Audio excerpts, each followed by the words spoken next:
Thank you very much for coming to here tonight. We've gathered here for the SWIGGI Łódź Webinar. My name is Maya Zakarin, and I'm honored to monitor tonight's event. So our first speaker for tonight is Dr. Racheli Kreisberg, the granddaughter of Simon Wiesenthal. Racheli, please go ahead. Thank you so much, Maya. And let me share my screen. Sec.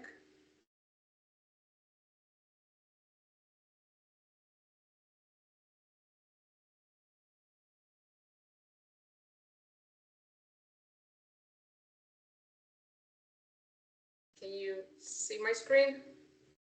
Yes. 1 second, I want it to be okay.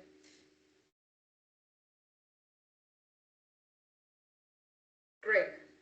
So welcome to our webinar. Our webinar is part of a series of webinars that we gave this year on the occasion of Simon Wiesenthal's 20th Yahrzeit.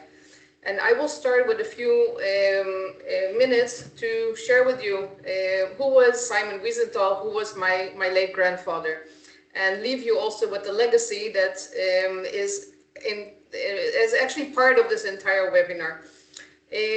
So you can see here a few pictures of me and my grandfather. So Simon Wiesenthal is very famous, I know that, but for me, he is first of all my grandfather. On the left-hand side, you can see a picture of my grandfather and me in 1982 in Herzliya, where we used to live. And this is a picture that I like very much, and you can see that I use it very, very often. 10 years later, on the inauguration of the Simon Wiesenthal Center in Los Angeles, Simon Wiesenthal was, of course, very pleased, and here we are together. And then 13 years afterwards, in February 2005, we are here together in the apartment of Simon and Sila Wiesenthal. A few months later, in September 2005, my grandfather passed away. Here in the background, you can see a picture of my mother and my grandmother.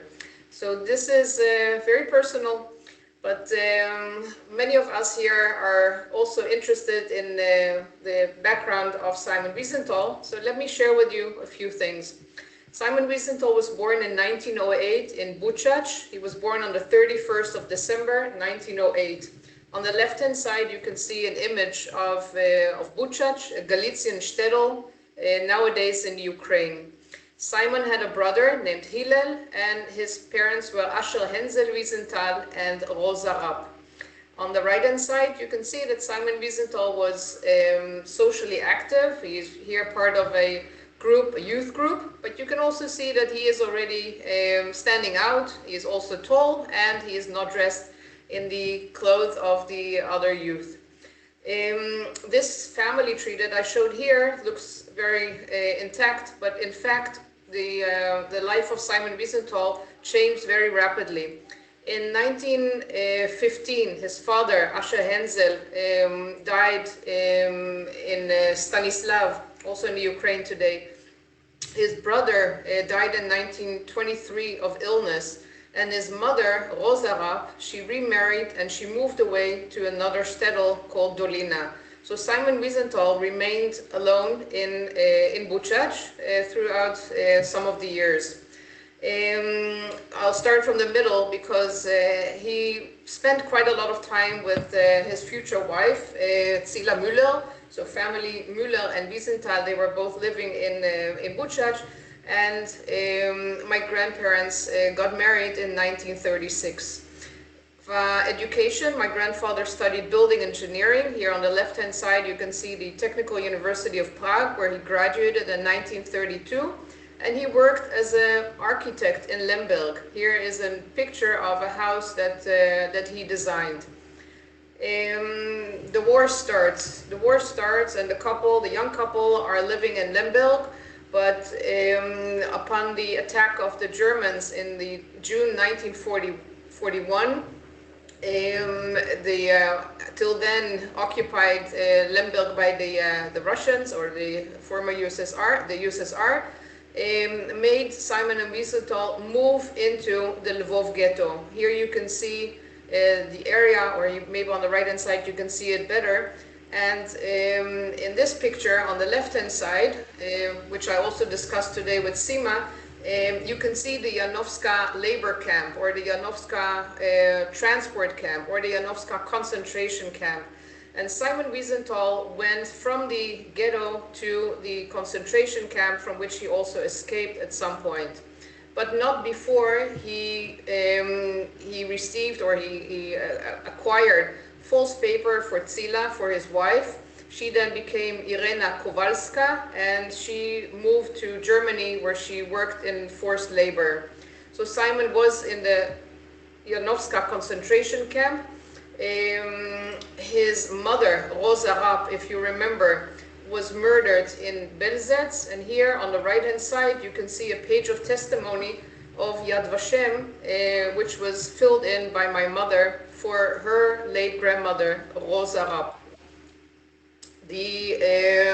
Towards the end of the war, Simon Wiesenthal escaped from Janowska. He hid in Lvov. He was caught by the Germans. He tried to commit suicide.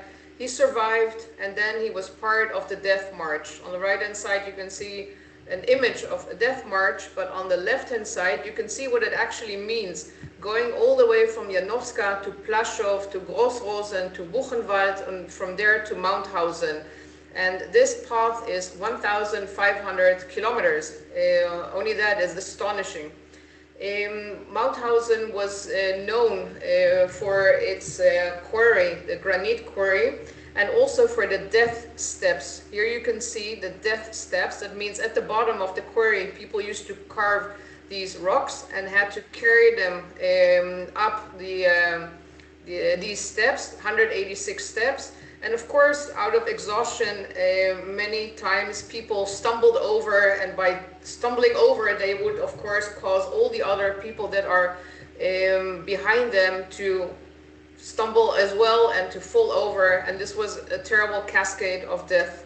Here on the right-hand side, you can see how the death stairs look today. So many Nazis were also shot by, many Nazis shot prisoners who collapsed also from exhaustion. It was a terrible place to be. Simon Wiesenthal was liberated from the Mauthausen concentration camp in May 1945 by the American Colonel Richard Seibel from the US Army. And on the right-hand side, you can see that this huge man, he was like 1.90 meters, he weighed only 39 kilos, and he started working for the Americans, collecting information on survivors, but also starting his path as a Nazi hunter to become.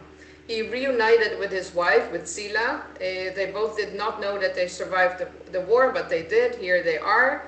Here you can see them in the middle. This is Tzila and this is Simon. And from their unification, or from the fact that they were again together, here is my mother, Paulinka, Rosa, who is very, very cute in this picture. And the family moved to Linz. So the Bindermichel deportation camp, DP, displaced person camp, was adjacent to Mauthausen. And leaving the camp after a few years, that means even my mother was born in a DP camp, they moved to the city of Linz.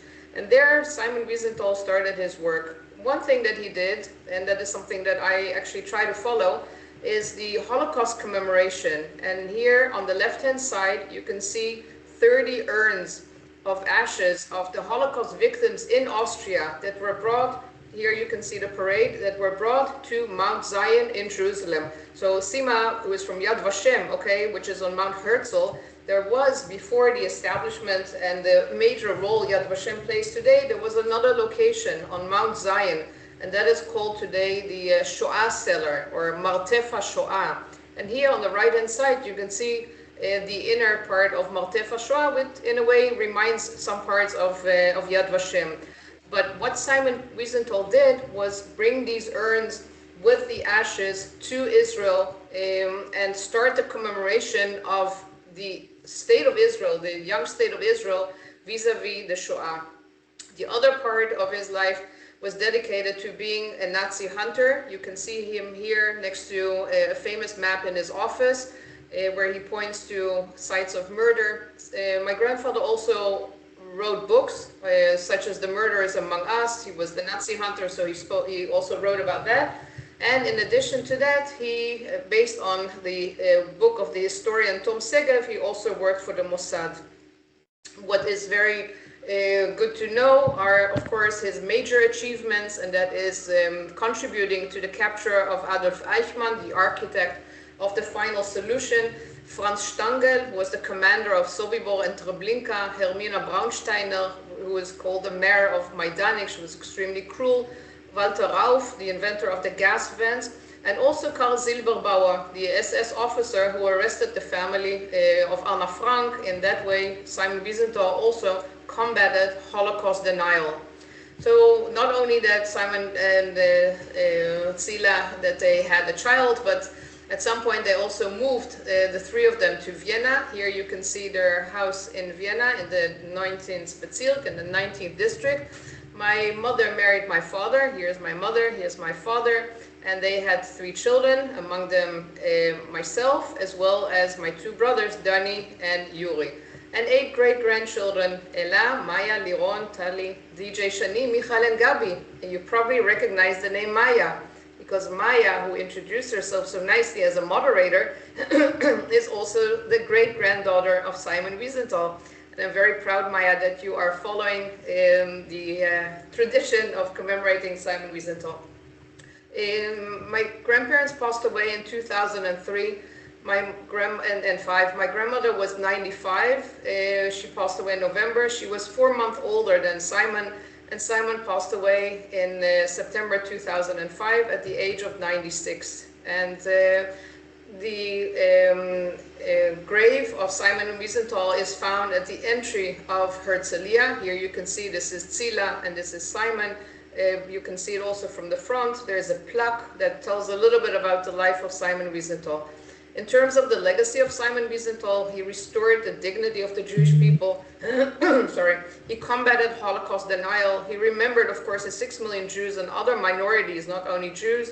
And his motto was justice, not revenge, tolerance, humanity. And among others, for this, he received also the Presidential Medal of Freedom, the highest award that you can get in the United States. And here it is on the right-hand side. I believe that Simon Wiesenthal did not forget the 6 million Jews who were murdered, but I think that we should also remember and commemorate Simon Wiesenthal, and for that reason we have established the Simon Wiesenthal platform, about which I will tell you a little bit later after all the other speakers will say their story. So thank you, Maya. I am now passing the stage back to you. Thank you very much.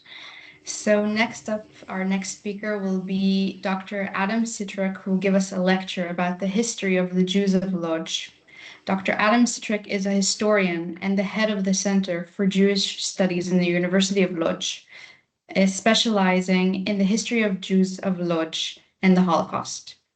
He is the author of acclaimed works and serves on additional teams for major Lodz Ghetto scholarly publications. Adam, please.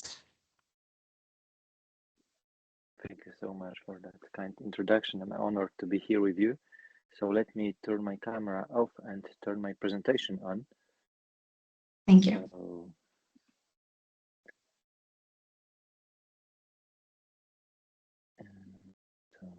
not this window, but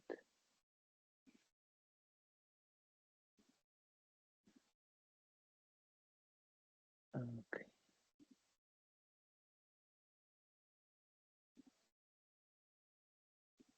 Okay, I will just share my screen. Can you see it? My presentation with the title? Yes. Okay, great. Because we had some issues on Monday, the test run. Okay, as I said before, I'm honored to be here with you. And thank you for that kind introduction.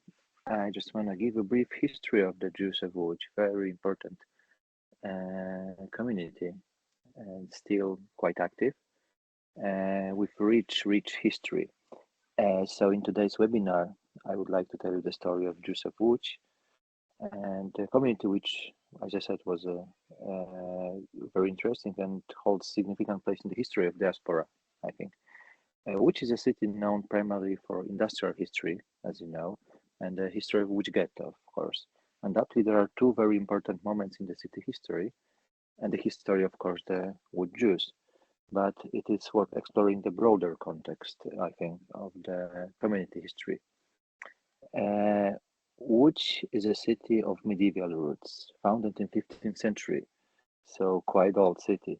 The city remained on the margins of the major history for many, many decades. A small agricultural settlement surrounded by all sides by dense forests was only, stop on the travel map. The situation changed in the end of 18th century, when the parts of Poland came under the rule of the neighboring powers of Prussia, Russia, and Austria-Hungary. As a part of the Prussian state,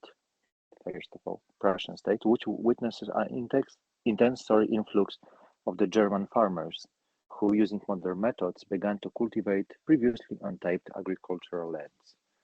So, following them to Łódź came the first Jews, so late 18th century. This is the first moment when Jewish community started in Łódź, whose role was the trade and small-scale manufacturing. This development was quickly halted by the politics of the time. Poland became the arena of Napoleon's campaign and a conflict among the great powers. After the Congress of Vienna, the city fell within the Russian sphere of influence. So now we become, as a city, part of the Russian Empire. Quite quickly, early 1820s, a plan for the industrial development of the western territories of the Russian Empire, including Łódź and several cities surrounding cities, began to be implemented. The city faced a tremendous opportunity for growth linked to investments in the textile industry. Taking advantage of the Russian authorities' policies, Łódź became an industrial city, attracting a flood of investments and the new settlers, including many Jews representing various professions. Very quickly, within a short time, Łódź earned the reputation of the Promised Land. You know that word from a famous book, Promised Land, and the movie, of course. A place where it was extremely easy to acquire land and begin production for the vast and receptive Russian market. Settlers from all over Europe arrived in the city, including Jews, of course, from various regions, Germany, Moravia, and the Russian Empire, and of course nearby towns. No other city in this part of Europe developed so dynamically. We can compare the growth of the Łódź in that time maybe only to Detroit before the fuel crisis in 70s. In attempt to control the city's chaotic growth, Russian authorities introduced a series of regulations. At the request of German weavers, Jews were prohibited. Oh, sorry, this is the table with the Jewish population. Jews were prohibited from settling in the new industrial city, limiting their living space to the old town, where the so-called rewir in Polish, so a Jewish district, was established in 1825. To live outside the district, you can see here the map of the rewir. To live outside the district, one had to meet a number of conditions, primarily financial conditions. The restrictions were lifted in 1862, so after almost 40 years, which allowed the Jewish community to expand its activities and contributed to increase in the number of settlers arriving in the city. The heart of Jewish Łódź, gradually shifted southward toward the new town. So here you can see the old town, and the southern part of the city was a new town, industrial town. So going back to the numbers.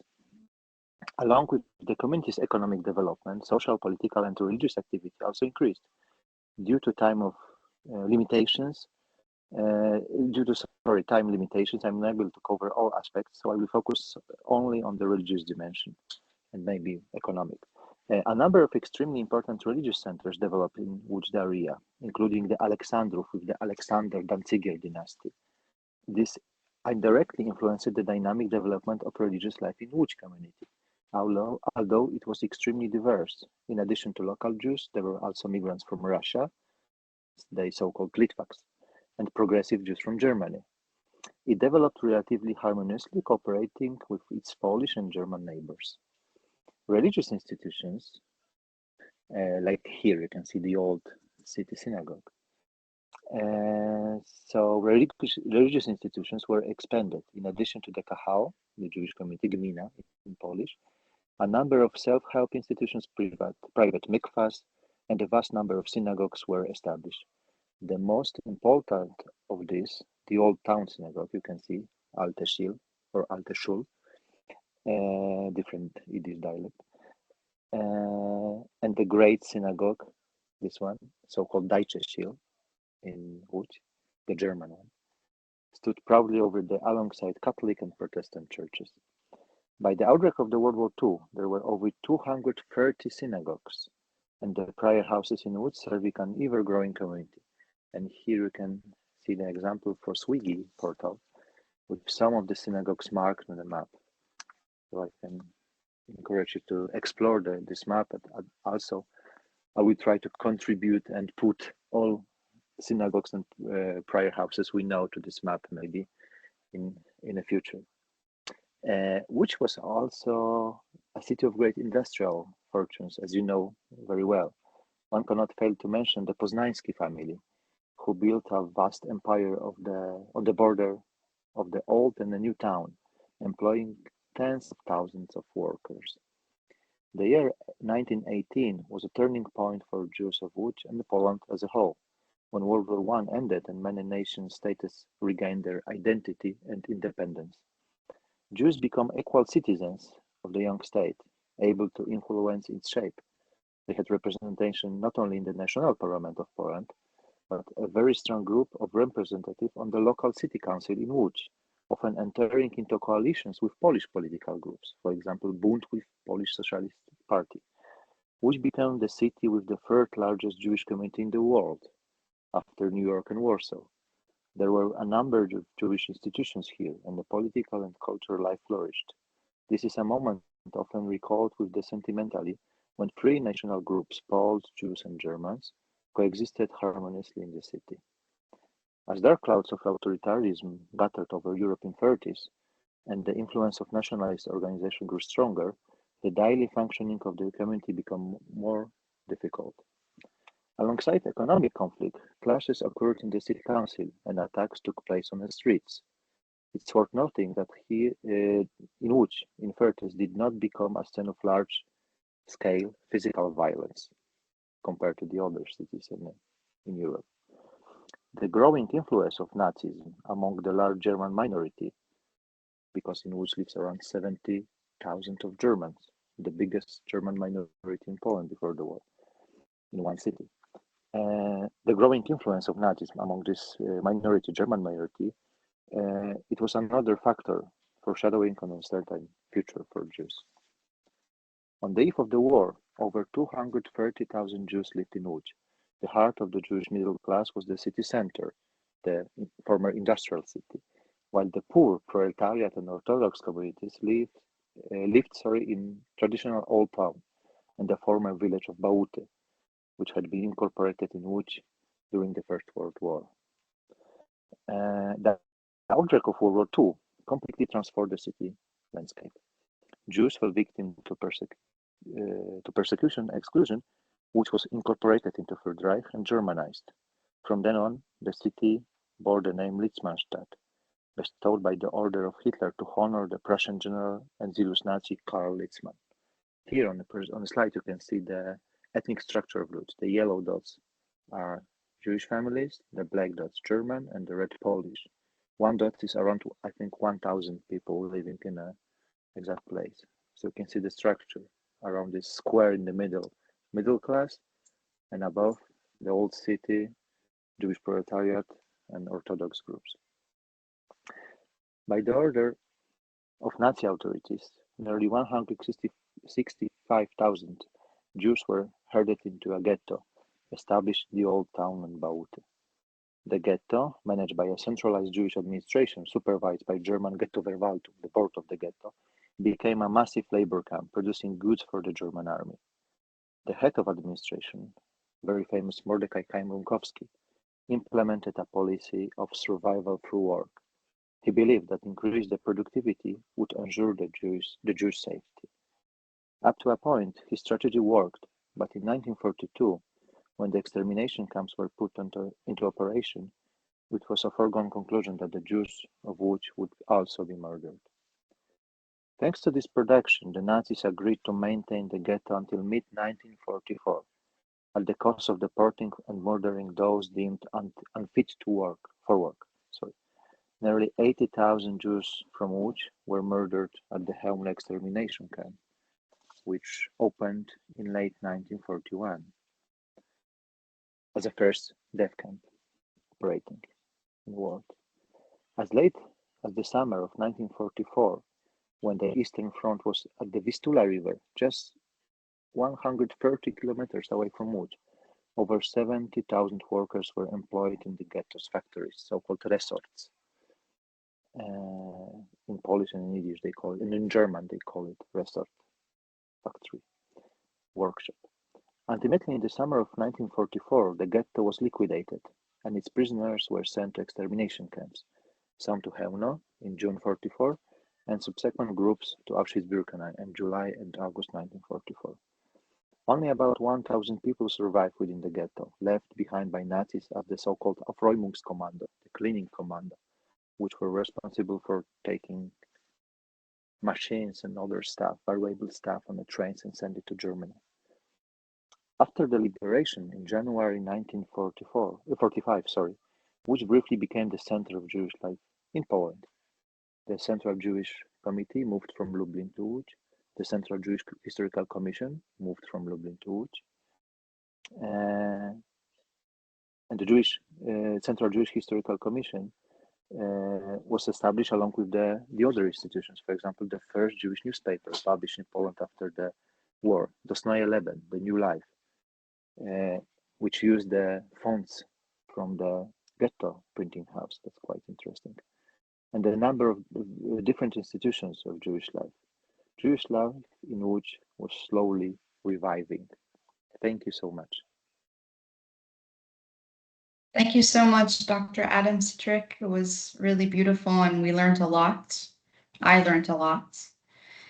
Our next speaker now is going to be Miss Sonya Davidson about a lecture for deportations to Lodz from European cities and what happened to 50% of the deportees. Miss Sonya Davidson. Go ahead. Sorry. Miss Sonya Davidson is the founder and CEO of H2 Energy Now, an Israeli clean tech company developing an innovative method of producing hydrogen using electromagnetic waves. She holds 5 academic degrees. She has presented at NASA iTech and is recognized for her leadership in renewable energy technologies. In addition to her scientific work, she brings a strong interest in Holocaust history and has researched archival material related to deportations to Lodz. Ms. Sonya, please take it away.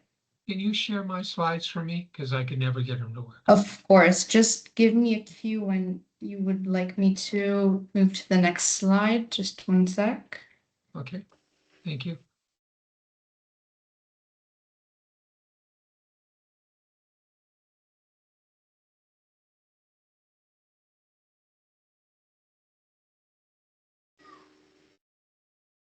Great. And if you go, great, thank you. I always looked at Lodz as a little bit different than other people. I looked at it as a bunch of data that needed to be digitalized. There is a lot of data from Lodz, some accessible, some difficult to get, but it's there. I always think it's who we are and where we're going to. And to me, this is the greatest mitzvah to do in the world. Next slide. If you look back in 2007 in the digital world, Yad Vashem said there was only 10,000 people there, Bad Olson 18,000, and we came up with 229, which eventually became 265,000 names. Now that was based on records at the German record cards. Next slide. Now, in 2026, Lodz shows actually 1 million people living there. compared to the war. They recently added all the children from the children's camps that were listed there. This was done by various groups. So the list of 265,000, which we originally thought were all the residents of Lodz, is not correct. It's only a list of workers. There was a lot of people, and I can show you how I came up to that conclusion. Next slide. The transports to Lodz came from many countries to Lodz. It was all related to the tracks.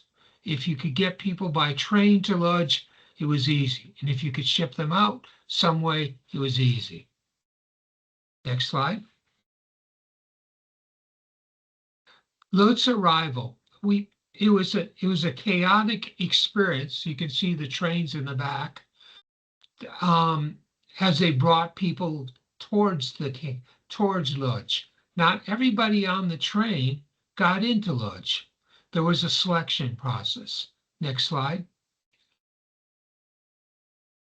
We learned that by tracing the people going to Lodz, three things. First, we found people in Lodz. Those are probably workers. We found people that did not show up at Lodz at all. And then we expanded our search and we found that there were people that died in Lodz that weren't listed in Lodz. These were people that were obviously turned to specific places in the camp, but never got in the official listing of residents of Lodz. Now, very quickly, as they wanted to get rid of more and more people, they started sending them to Chemno extermination camp. Next slide. Now, part of what I love doing is looking for things that are lost. One of the things I found, and actually were one of the hardest things for me, was to find all these photographs. They came from Lodz Central Resettlement Office, and there's about 5,000 or 6,000 photographs that no one ever knew about. Now, I shared this list with Yad Vashem, U.S. Holocaust Museum, and Jewish Gen. It's one of the few times I never felt like actually downloading the pictures. I did take the list, though, and I organized the list by name.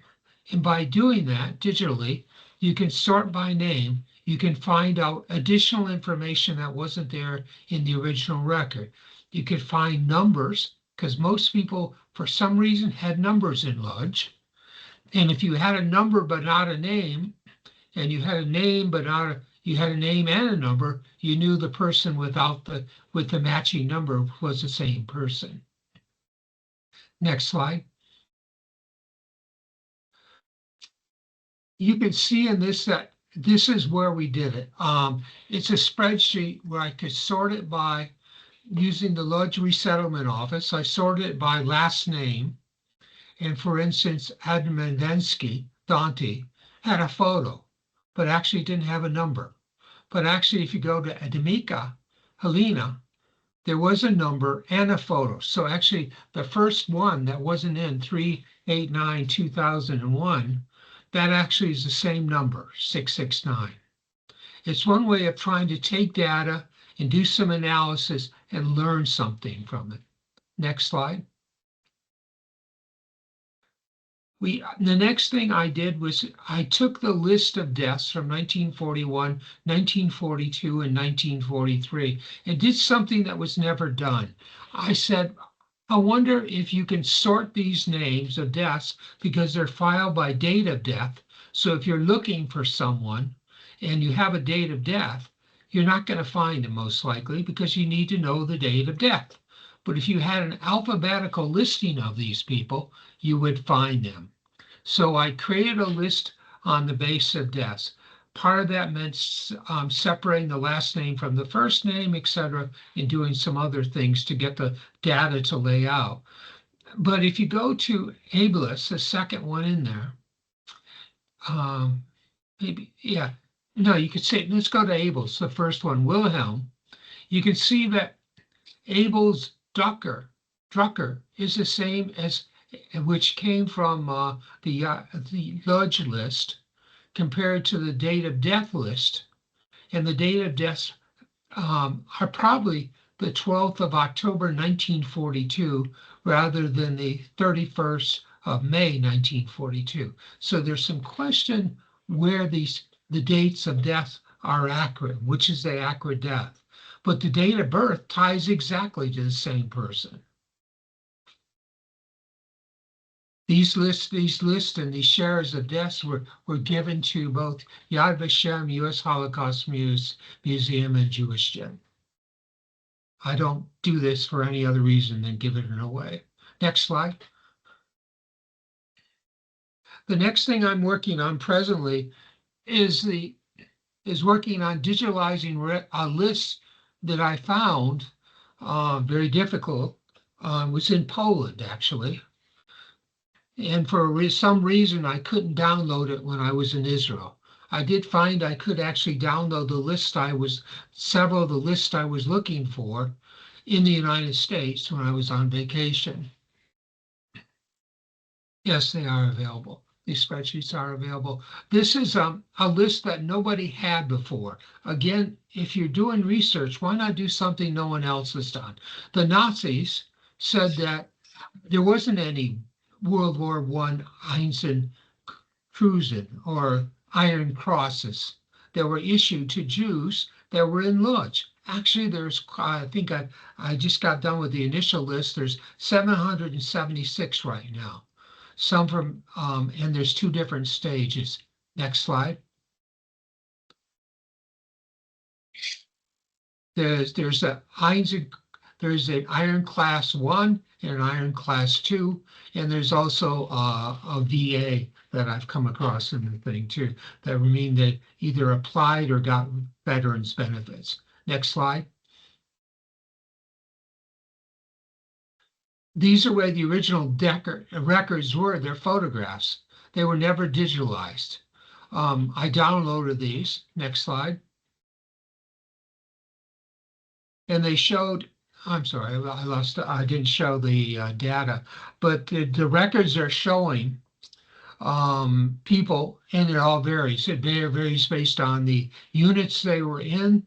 Some of them even have their unit number or their ID number. And that's the presentation. I'm sorry I ran a little bit late. Thank you. That was really great. Thank you.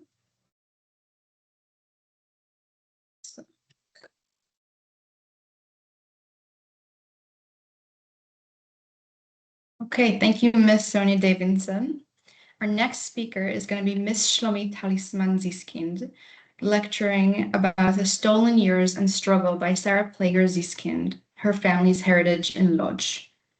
Miss Shlomit Talisman Ziskind is a Holocaust memory researcher and descendant of Lodz Ghetto survivors. She holds an MA in Jewish history from Bar-Ilan University, worked at the International School for Holocaust Studies of Yad Vashem, the copyright holder and steward of the Shlomit Talisman family archive at the U.S. Holocaust Memorial Museum, preserving the writing and testimony of her mother, survivor author Sarah Plager Zyskind. Ms. Shlomit, you can go ahead. Thank you, Maya. Okay, just a second. Let me share the presentation. Okay, great. Can you see it? Yes. So hello everyone. First, I'd like to thank the opportunity. Thank SWIGGI for letting me present my parents' heritage. As for me, sharing my parents' story is both a privilege and a duty. My parents, Sarah Plager and Elazar Zyskind from Lodz, whom you can see in this slide, survived the Holocaust as the only remaining members of their entire extended families. They made it their life's mission to commemorating the Holocaust. One of the defining moments of my life was when I visited Poland with my father, and he took me to his old classroom from when he was 13 and said to me, Shlomit, do you see that? I sat here. Next to me sat Abram, and behind him sat Chaim. After naming all of his classmates, he then said to me, you see, we were 30 children in this class. I am the only one who survived. Only then I truly understood the totality of the murder and the attempt to annihilate down to the last Jew. My mother was among the first famous female authors in Israel to write about the Holocaust. She wrote her autobiography and my father's biography. She decided to write this in first person, as she believed the story of the Holocaust is about people and not about numbers. Her first book in English, Stolen Years, in Hebrew, Ha'atara Shavda, should be translated to The Lost Crown, as her father, Anshel Kalman Plager, used to make ornamental colors for the talit or crowns. It symbolized the crown of her family that was taken away from her and the Jewish legacy that was lost in the Holocaust. Stolen Years takes the reader through my mother's happy childhood in her beloved hometown, Lodz, when she was 11 years old. Then her story takes us a sudden turn and becomes the story of the Jews of Lodz, the story of her survival by miracles from the beginning of the war till the liberation. Her second book, Struggle, tells the story of my father's struggle for survival, driven by a faithful promise to his father, son, you must survive to tell the world what had happened here to the Jewish people, even if you are the last one. My father escaped from Mengel's selection in Auschwitz. Shortly after my mother's books were published, they were translated into many languages and since have become bestsellers and invaluable literature in Holocaust studies. In further search of my family's heritage, I came up with this photo. On the right side, my father Elazar, here you can see, his mother Esther Miriam, his sister Talka, and Aunt Bracha. Both of them murdered in Auschwitz. From my mother's family, not even one photo remains. So I began searching my mother's maiden name Plager in Lodz in the SWIGGI platform, heritage platform. There came out the places she lived in Lodz. My mother's roots tree appeared with her parents' names, Anshel Kalman from Drochovich and Mindla Biderman Plager. The name of the street is the 8 Kermstrasse, but the previous name was Tseglana 8. And so that's me in front of the house.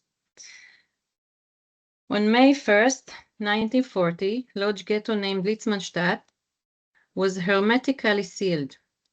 Only a few months later, my mother lost her mother, Mindla. As you can see, she died in the ghetto on the age of 36. Then, in the Łódź Ghetto, my mother lost her father, Anshel Kalman. She risked her life to trying to get the medicine for him, but he didn't make it. On Passover Eve, while burying her father, she cried, "Father, do you remember that today is my birthday, your only child, and I am only 14? That's his grave in the Jewish cemetery in Lodz, where even to this day, delegations say the Kaddish and tell his story. Back to the Talit crown, her father's handmaid that was taken from her in Auschwitz is now presented in the Alte Shul, the old Jewish synagogue in Krakow. My mother was there to tell. You can see it's over this one. When the war ended, my parents returned to Lodz to look for relatives, but found none. They joined the DP camps to immigrate to Israel. That is where they met. After the establishment of the State of Israel, they married and had 3 children, Miriam, Yossi, and me. Today, even though they are no longer with us, the lineage indeed continues. This is our extended family today, the Plager Zyskind family through the generations. We must continue telling the story of the Holocaust, the story of the Jewish people. Our parents showed us that even in the most difficult moments, from the lowest lows, you can rise by hope, by giving life a meaning, and by respecting one another.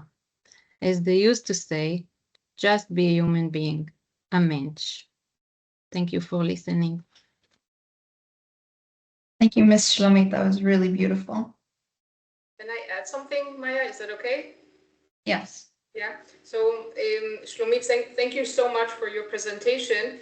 While you were showing the addresses in Lodz, I want to refer back to the work of Sonya, because the fact that we have all the data, and yes, Sonya, we only have 250,000 people in Lodz, but it is all thanks to you.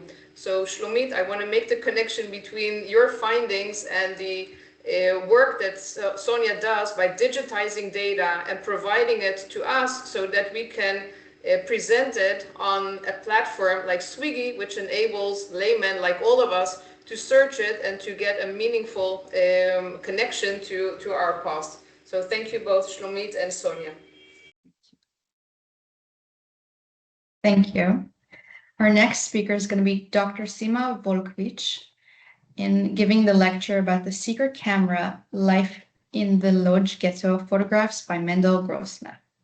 Dr. Sima Velkovich serves as the head of the Family Roots Research Section at Yad Vashem Archives, where she has worked for about 2 decades. She completed her studies in the Hebrew University of Jerusalem, focusing on identity information of individuals born in displaced person camps after World War II. Her work centers on Holocaust-era family microhistory, survivor narratives, and genealogical research. She has been an EHRI Fellow and frequently lectures at conferences, contributing to efforts that reconnect families separated during the Holocaust. Okay, thank you so much, Maya. You see my presentation, right? Yes, we can see it. Thank Okay, you. great. Thank you. Being a researcher and I don't have personal connection to Łódź, I want to present a kind of microhistory example, case study of famous photographer Mendel Grossman family in order to show some examples of amazing records. And I have to mention that actually Łódź and Ghetto Łódź is exceptional in the Holocaust materials, and from the point of view of numbers of material, there are a lot of materials related to Jewish community in general and specifically ghetto. It's not taken for granted in other cities and towns. There are almost no records from the ghettos. Very exceptional.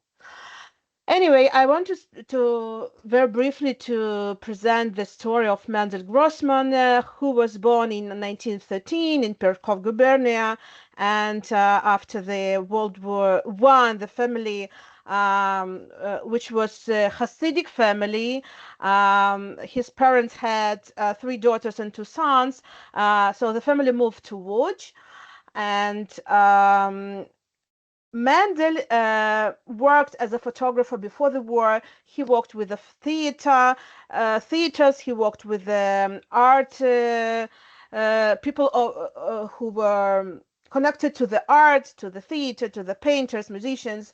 When the war started and ghetto was organized, the family was taken to the ghetto, and Mendel started to work as photographer in statistic bureau of the ghetto because he had to make photos of head photos of people for identity documents. So because of that, he had camera with him all the time, and that's why he could made many photographs inside the ghetto illegally from Nazi point of view. So his goal was to make as much possible, as much photographs as possible in order to record what happened in the ghetto. And let me show you some photographs. This is, for example, not his photographs, but it's himself in his laboratory in the ghetto. But he tried to fix what happened in the ghetto. And as his friend and assistant Ari Ben Menahem told, he did not seek beauty because there was no beauty in the ghetto. So the photographs in general are very tragic, and we only can say that in general he stayed in the ghetto until the last deportations in summer 44, and he had hid the photographs and the printed photographs and the negatives before the deportation to the forced labor camp. He actually survived in forced labor camp called Königs Wusterhausen until April 1945. And during the death march, really the end of the war, he was killed, and this is the memorial stone of these death marchers. In this area, he was killed on April 30, in the very end of the war. And so the page of testimony that you saw here was submitted by his sister. So I need to mention that the oldest sister immigrated before the war to the United States. One sister survived, Rushka. After that, she changed her name to Shoshana, and she submitted pages of testimony about the entire family who were killed, and I'll present in a moment. And another sister, Feiga, and her husband and son were killed, and the second brother actually died before the war, and in a moment I'll present it. So as I mentioned, this is the memorial stone. These are pages of testimony about his parents. What's important in Yad Vashem, pages of testimony considered a kind of virtual memorial for people who don't have real grave. But in this case of the Mendel Grossman family, we also can see the photographs from the ghetto, which are very, I think, very strong and present us very strong images of people who were in ghetto. These are his parents, and this is his sister Feiga and her husband Shimon. You can see here Shimon also in the ghetto, and this is their young son Yankush, who also was killed in the ghetto in Auschwitz, but the photo taken in the ghetto. He was born in 1938, as you see. So I think this is very important. If we are doing microhistory research about specific family, it's important to collect as much as possible details from different sources. So I wanted to present some different sources of materials about this family. And as it was mentioned already during today's meeting and workshop, that there were House Committee books from Ghetto Łódź, and according to addresses, according to buildings. So, and the address Kelm 55, the entire family were recorded all together. You can see here Grossman and Freitag family together. So we can see all the details. And what is interesting, if we are searching more information in Łódź State Archives, Archiwum Państwowe, it's amazing records. For example, it was a record of citizens of Łódź, and we can see here the record from 1932 about the entire family of Grossman, father, mother, and their children. And we see that actually Mendel's original name was Mordecai Mendel. He is the second from the bottom, and such documents we can find in state archives. So his brother Jacob died in 1933, and what is interesting and important to mention also different symbols and details in Jewish tradition. So in his gravestone, Matzeva, we can see the cotton tree. And actually, this is a strong symbol in Jewish Ashkenazic tradition in the cemeteries. The person who passed away in young age usually receives such symbol on his gravestone. So this is in the Łódź cemetery. This is the photograph of his sister Rushka, the only one who survived. She, together with Mendel's friends, after the liberation, found hidden negatives and photographs and brought them to Israel. She herself was in Bergen-Belsen concentration camp, where she was liberated. We can see here a record from Arisen archives. And after that, she came back to Poland, found this, together with her friends, found this documentation. They brought it in 1948 to land of Israel, to Palestine, before the establishment of state. But during the War of Independence, part of the materials were destroyed and lost, unfortunately.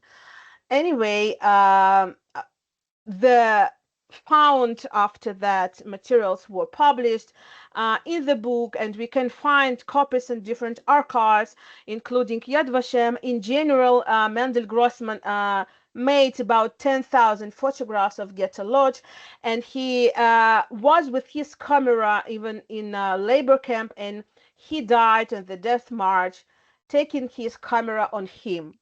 So I think it's very, very briefly, but it's important to remember that in order to reconstruct the life of family before the Holocaust and during the Holocaust, we need to search in different sources. So I just wanted to present some important databases and sources. I actually sent it to Maya, and she will share with the participants. So there are different archives and databases which are very useful for search records concerning Łódź and Ghetto Łódź. So if you want to apply to Yad Vashem, please do it via the website, via contact us form. The Reference Information Service are always happy to help and to search what is possible to search about the family members who were survivors or victims of the Holocaust. Thank you so much. Thank you, Dr. Sima. Our last lecture for today, going back to Dr. Racheli Kreisberg, as you have understood already from her section of the speaking, I am her daughter. I'm very proud to present her again officially. So Racheli will be presenting to us the SWIGGI Łódź platform and the development of SWIGGI history books. We make family books. Dr. Racheli Kreisberg is an entrepreneur genealogist and hydrogen innovation expert. And she's the granddaughter of Simon Wiesenthal, as we already mentioned. She developed the SWIGGI platform to map Holocaust-era family histories. In addition, she leads Hydrogen Israel, promoting hydrogen valleys, knowledge transfer, and international corporations in the clean energy sector.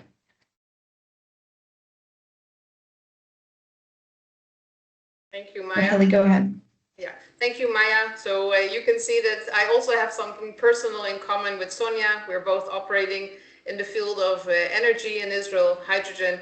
And let me present to you my second presentation, which is going to hopefully make a connection between all the presentations that we have heard of so far.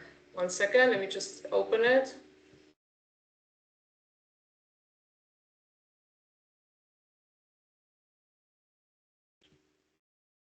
All right.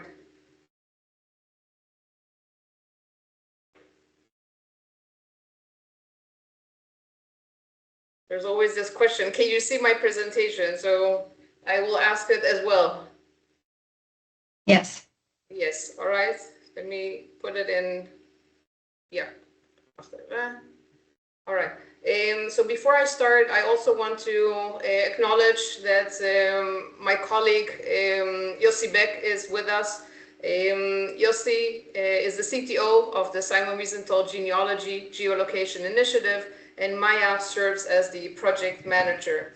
So let me tell you a little bit about what we do, and hopefully, Sima, this can also be a resource to be added to the list of resources that you shared at the end of your presentation.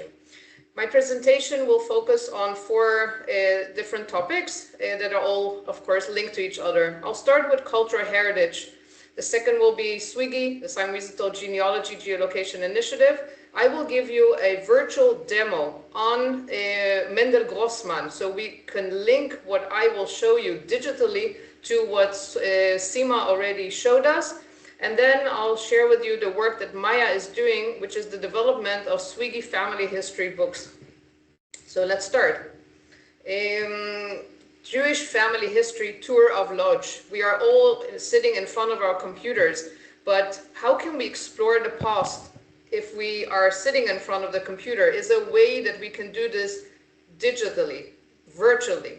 This is one question, because we can, of course, go there and visit all the sites that have been mentioned by Adam and by others, but is there a way to do this in a virtual manner? If you remember the presentation of, so my answer to this is yes. We have developed a virtual tour of Lodz that will take you to houses of people and to synagogues, as Adam said. So how can we explore the past in this manner? If we want to know something about our family, okay, we all had questions, and we could hear this both from Shlomit for instance, where did my ancestors live? Okay, I know that they came from Lodz, but where did they live in Lodz? Can I find a house? Can I find a street? Adam mentioned the synagogues. Okay, he showed us pictures of the große Schule, the alte Schule, the old synagogue. And where did my family pray in past generations? Can I address that question? Would I know something about this, and could I learn from this? Where were my ancestors buried? There is also a cemetery in Lodz. Can I go to the cemetery and find the tombstones of my family? Sonya did an amazing work by actually looking at the people that were deported to Lodz and asked the question, did they physically arrive to Lodz? And maybe I can add to what Sonya said, that from the 20,000 people that were found by Sonya, okay, from Western European places such as Hamburg, Berlin, Luxembourg, and more, only 10,000 were found at an address in Lodz. And therefore, Yossi put another mark on our SWIGGI Poland map, commemorating 10,000 people that vanished, that are nowhere, and we still want to commemorate them. So where was my family deported to during the Holocaust? Can I show that? So we developed genealogy geolocation tools. These are tools in which we link family history and geolocation. And we do this in the name of Simon Wiesenthal, as you can understand, because we spoke already about Simon Wiesenthal. So let's have a look what we developed. We have developed a platform which is called the Simon Wiesenthal platform. And the 5 pillars, their acronym is RECHT. I told you beforehand that Simon Wiesenthal's motto was justice, not vengeance. So in German, that's called Recht. And therefore, the acronym stands for Research, Education, Commemoration of Simon Wiesenthal, Holocaust Memorial, and Tours. And here is the link, and Maya will share with you the presentation so that you can access this at a later stage. Here you can see the map of Lodz based on the data that Sonya provided us with. Here you can see that these are the boundaries of the ghetto, and you have here houses in which Jews lived. also before the war and during the war. So some of the houses were houses in which Jews lived before the war and during the war, and some of the houses are houses during which the Jews lived only during the war. So this is one way of presenting the many Excel sheet, or the extensive Excel sheet, those Excel sheets that we received from Sonya with 250,000 names in an Excel sheet. What we do, we take the data and we put that on the map, so we can now look at that also from a another way to go around it. Adam, you showed several of the synagogues that we have for Lodz, and we would be grateful if you could provide us with synagogues that we don't have. A project that we carried out just a few days ago is a project in which we mapped the synagogues throughout Poland, some of which still exist, some of them are already in the form of a memorial. But it is all present on a map, which is now called the SWIGGI Poland map. So if Lodz is here, we have now also the entire Poland. Here you can see that if you go on one of these markers, you can get more information on a given synagogue based on information that is provided on the website, and we will of course refer to that website. We don't claim anything that is not ours. We have two ways of searching the data. And I will take you through that with an example soon. One way is to search by a person. By a search like that, we will choose a location, we will choose a city or a country where that person is from, and we can write then his last name, for instance, Fragel, like what you had, Shlomit, and first name if we want, birth year, death year, and we can search. The other way is if we remember what Sima told us, if we look at the family Grossman, they lived in Lodz, so I will choose the location of Lodz, and I can put the address. What was it? Kelm 21, if I'm not mistaken? I don't remember the address, yes. All right, so there are two ways to look at the data, or search through the data, by name or by address. And we do this also for memorials, but I won't go into this in this presentation. So let me show you, for the example of Mendel Grossman, the photographer about whom we just heard, what we do. Now, if you look here at the bottom, you can see that our website is called Simon Wiesenthal, okay, Galicia, you understand, because I told you that Simon Wiesenthal was from Łódź in Galicia, but it also has -AI. And Yossi Beck, the CTO, and myself, we decided to take this domain name, which already had the AI in it years ago, when AI was not part of what we're doing. And only recently we have gotten that far that we can also now incorporate AI in the searches that we carry out. And I think, as Sonya said, that we do new things. I think that this is very innovative. So if we would look here, please help me, or please follow me. I'm searching by person. I put in Lodz, Grossman, Mendel, and I search. I will then get a result. In that result, it shows me that my query matches Mendel Grossman, who was born on the 16th of February 1917. He lived at the Hohenstrasse number 14. One of the things that Yossi and myself did is taking the data of Sonya and translating street names, pre-war, wartime, and post-war. Okay, this is a huge project just to make sure that we can understand where was a given house at the time, where is it today. And we have then possibilities to link to new information.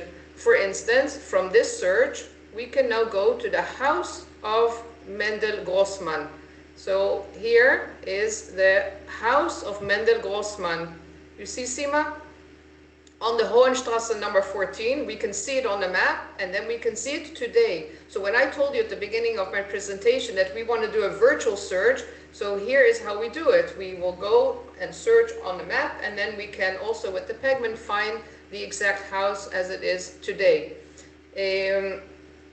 Now there is another option that we have here, and that is to link to what we call a HOMI. It's a Holocaust Memorial page. Let me show you the Holocaust Memorial pages that we are developing. The Holocaust Memorial page will have a candle. We light candles for all the victims. On the right-hand side, it will have a picture. It will have the name, of course, of the victim, and then the birth date, the death date, and you can see that we link from this page to the house, SWIGGI page, as I showed you before. We can do this also by searching through a database that we have of the Holocaust, and we can search using search for a camp, a shtetl, a city or a country or a project. But I will not show you that because this is a bit much. If I showed you the SWIGGI map, the houses, and I showed you the memorial, now let me show you the last thing, and that is how we take this world. This is our world, right? You are now searching in our database, and this is our data. And now we said enough, we want to take you out of our environment and move you back into the public domain. Because for us, when you search and you find something in a given environment, this is just the beginning. We do not have all the data. And therefore, what Yossi did, he developed several predefined AI questions that will give you AI responses, not in SWIGGI, but in the public domain. So let's do that. Let's display the AI response for a question which is to retrieve information on this person, that means on Mendel Grossman, from reliable sources. So let's click AI. What we find then is thus information in the public domain. Indeed, he is born in the 16th of February 1917. The reliable Holocaust and historical archives where you can find material is in Yad Vashem, USHMMM, etc. He was very well known a very well known Jewish photographer of Lodz. Again, I'm saying it once again. This is not something that we do. We didn't write this paragraph. It comes from the outside, but in the environment of SWIGGI, we enable you to expand your search and go out and find new information. If we want to see all of that, you can see here are lots of resources. They all come up with this internal search with this specific question. And we, of course, have different questions that we could pose, and therefore we can expand this, such as alterations of lost names, which is also a challenge in the world of genealogy research. I want to end my presentation with the work that Maya is working on a daily basis, and that is the development of what we call SWIGGI books, in which we will enable people that are interested in taking the results of their research and forming a book. So the question that we of course want to ask is, what's the overall story that the book is supposed to tell? Which material does the person already have? Which family members or branches will be included? Families are of course huge, and you can define this based on your needs. What are the most important events you would like to highlight? So it can be pre-war, it can be wartime, it can be post-war, it can be any period of the life of the family you would like to highlight. And how will you commemorate Holocaust victims? So we have here we developed a 5-step methodology. We will start with historical research. We will research the country and the town of the person that we are interested in. We will carry out genealogy research. We haven't mentioned, I think, this evening yet, the genealogy software that is very helpful. We use MyHeritage, but there are also other genealogy software tools around. We develop SWIGGI databases, and we develop the house maps, the SWIGGI house maps. We will carry out commemoration of the family members, and we will develop the book. So just very quickly, if we start with the historical research, then for instance, what Adam showed us, the old part of, or the old city of Lodz where the Jews settled beforehand, this is something that we could focus on when we are interested in the family of Mendel Grossman. In terms of genealogy research, as Sima presented very clearly, and Shlomit as well, we will look at vital records, birth, death, and marriage records, immigration records, online databases such as Yad Vashem, on-site national archives. We also carry out research in archives in Eastern Europe, books, articles, family stories, and photos. If we go on-site, then we will conduct the research in the national or regional or municipal archives, such as the Lodz archive, and this will bring us the data that Sima showed us, which is so valuable. Now that you have learned a little bit about SWIGGI, you can see that we developed these maps. So this is the map that you saw. This is a general map for SWIGGI Łódź. But we can develop also individual maps based on the needs of a given person. We will commemorate the Holocaust victims in the similar way that I've showed you beforehand. We develop these pages for every person that we commemorate. So for instance, Moshe Meir asked, his last address was on the Pfeffergasse number 11 in Lodz, and his pre-war address was Kamina number 3. Again, data stemming from the amazing work of Sonya, who provided us with the pre-war and wartime data. And then Maya will take all this information and turn the research and development results into a story with photos and documents. And I want to thank everyone, and also especially Maya and Yossi Beck for the amazing work. And I want to thank all of you. And we open now the Q&A session. Thank you, Racheli. Just you can stop the recording so people can feel freely to ask anything they would like. Yes.